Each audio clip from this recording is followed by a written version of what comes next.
Hello everyone. Today I'm afraid I have some unfortunate news for you all, as I am in fact quitting Infinite Magicraid for good. The recent baffling decisions made by the IMR team, the corruption, the lies, and put frankly, the bullshit, have made me realise that I no longer want to support this game anymore, despite my vast love for the community. As far as I'm concerned, at this point, the game is a dead man walking, and I can't conscionably continue as the leader of the game's largest community when I believe that the game's developers don't have the game or the community's best interest at heart. But before I go into further detail on the reason for this decision, just know that Bushido will not be disappearing.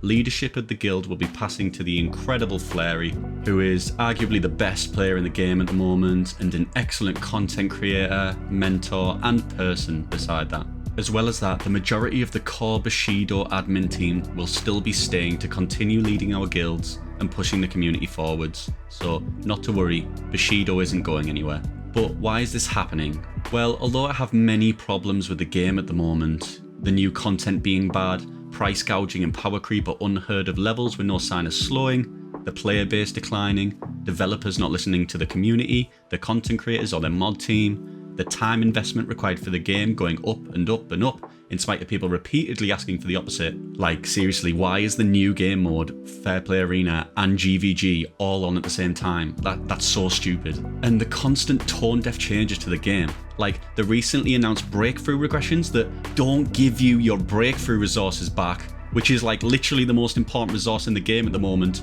is just so fucking stupid. But despite all of that, none of those things are ultimately the reason that led me to this decision. The tipping point for me is the IMR team covering up an exploit that has cost their paying customers in-game resources without having the decency to tell their player base that it happened or offer even a token piece of compensation, despite me repeatedly contacting them and giving them weeks to fix their mistake.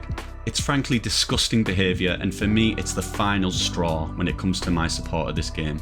And so in this video I'll break down my messages with Doris, one of the head community managers for IMR. I'll show you the exact reason, with screenshots, I was removed from the content creator program, and we'll look at the hypocrisy of the IMR team by supporting Gandalf during his exploit abuse and by their silencing of those that attempted to bring it to light. And if none of this makes any sense to you, please check my previous video surrounding the 384 artifact scandal for context. The link is in the description. So to start, I'll briefly cover the main points of Gandalf's rebuttal from his video response from the other week, and we'll look at exactly why this was a terrible, nonsensical defense on his part. He says he didn't benefit from the exploit because he supposedly didn't use the artifact in Championship.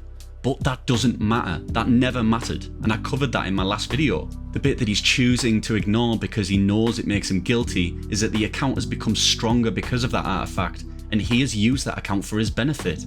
He's won in GVG, he's beat people in leaderboards, he used that account for YouTube content, and he used it in Championship. Even if he didn't have the artifact equipped, he still benefited from it. And whilst doing that, he hid the existence of the artifact from the developers. Now, Gandalf says he reported the artifact to the developers, but no, he didn't. Gandalf, if you reported this specific artifact on the account you were using to the developers, then please show screenshots of you doing so. Because if you had done that, then they would have removed it immediately like they did when I raised it with them.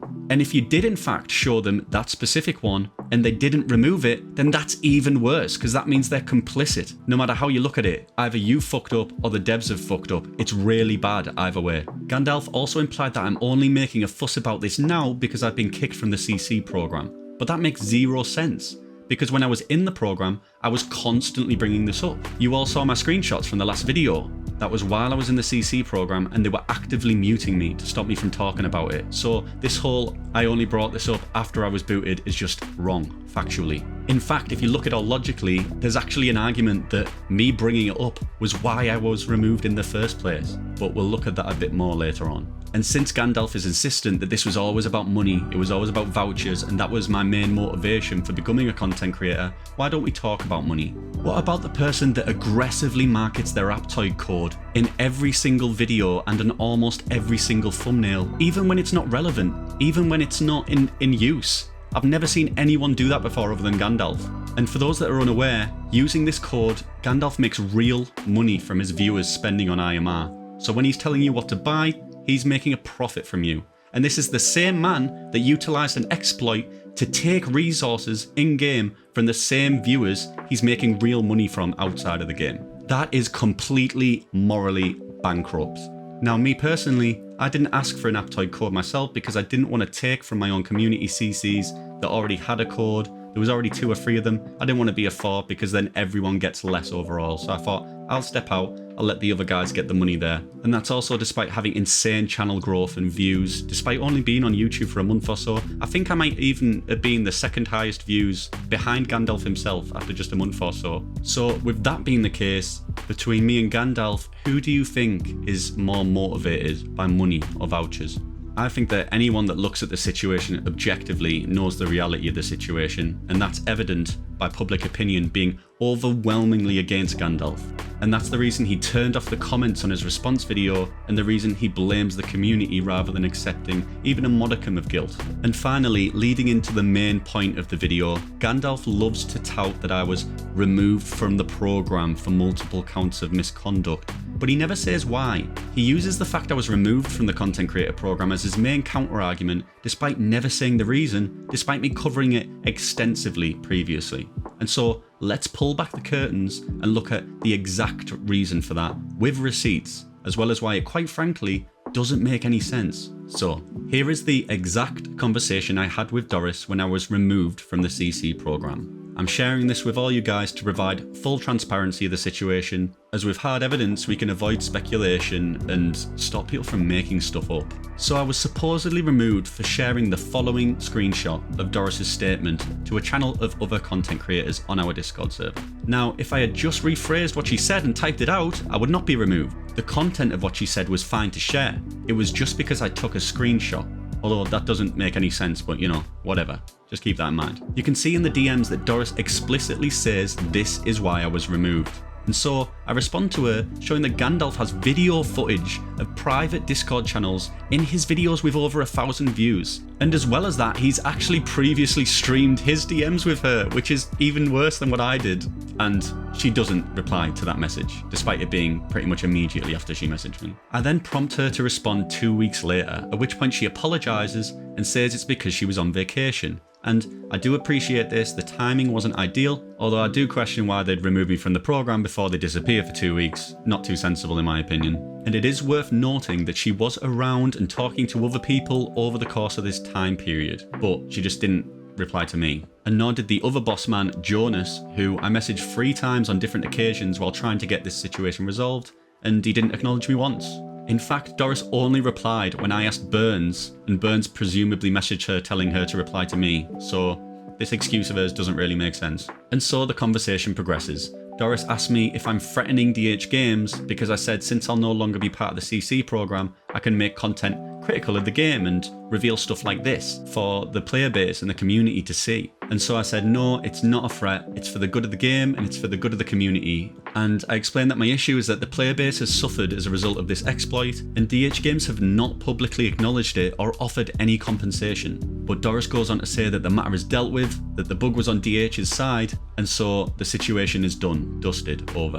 And so I then said that that wasn't the point. It doesn't matter if DH punished the developer who was responsible for the bug. The point is that the player base pay real money to get stuff in this game, and stuff has potentially been taken from them without them knowing. These are customers, these are the game's clientele. They need to publicly acknowledge this and give some form of compensation and an apology to their paying customers for this mistake. Doris doesn't reply at this point, however, and instead pivots to me being removed from the CC program. She says Gandalf sharing the private Discord channels is not against the rules, but apparently me screenshotting her conversation is, despite that not being in the rules either. Seems to me that they make up the rules as they go along, to be honest. I then again provide the screenshot of the conversation between her and Gandalf that Gandalf leaked, and she hilariously says it might be faked. But of course, it's not faked. Gandalf streamed the conversation by accident, and someone took the screenshot. She knows it's not fake because it's a real conversation they had. She just doesn't want to acknowledge that I'm being punished for a made-up rule, and she doesn't want to punish another content creator for doing the same thing. And that's a content creator that's committed much more egregious offences than myself. And so I point out that these double standards are unprofessional, and she responds by saying, compensation is impossible because we've already punished the devs. Which makes zero sense. This is an illogical statement. Why can't they give the player base a few thousand gems and just say, sorry, we messed up, we've removed the artifact from the game, please take these gems as compensation? Why does the dev being punished stop them from doing that?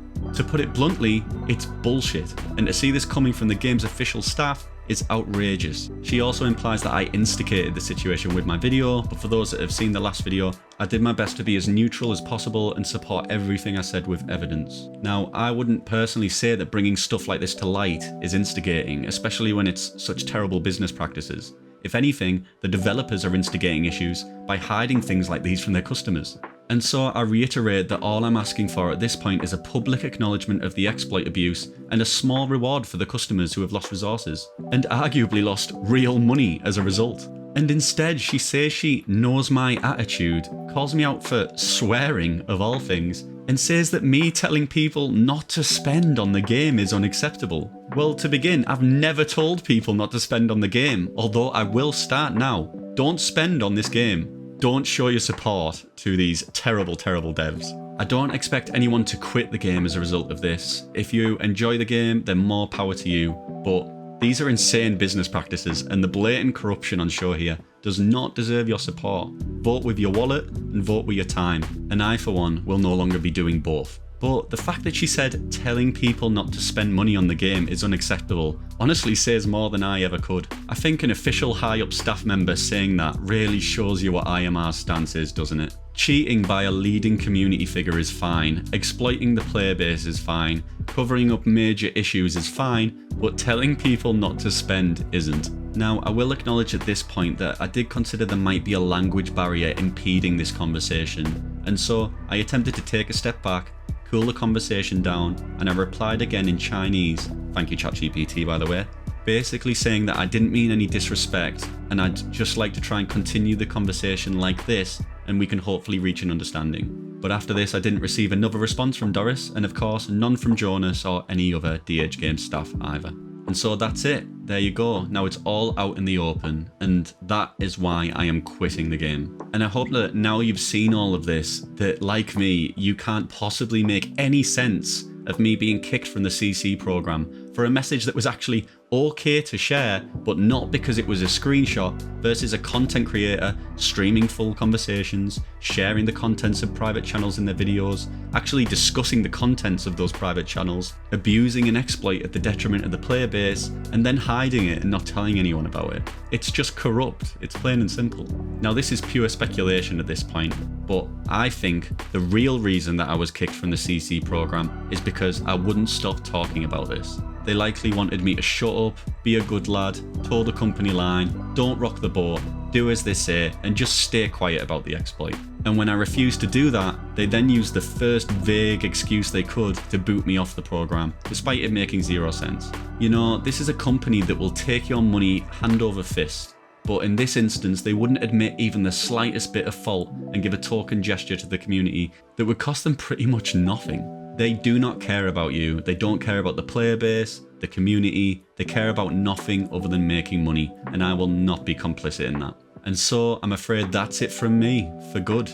And I hate to leave on such a negative note, but I think it's incredibly important that people are made aware of these things, especially when there's a targeted attempt to hide things that have negatively impacted you, the community. And the community is the most important part of this all at the end of the day. Without you guys, DH Games would be nothing, they'd have nothing. So the blatant disrespect for the player base really does disgust me. But it's not all doom and gloom. I'm incredibly happy and proud of what I and Bushido have accomplished in Infinite Magicraid. I actually only started playing the game because I wanted something AFK to do while I was watching telly, and I accidentally stumbled my way into founding the biggest, strongest, and best community IMR has to offer. In less than a year, we've erupted onto the scene, became the #1 guild in the game with 0 merges, all just from people wanting to join us and applying, or people that we've taught the game with our mentor program. We forced the 2 biggest guilds in the history of the game to combine just to have a chance against us,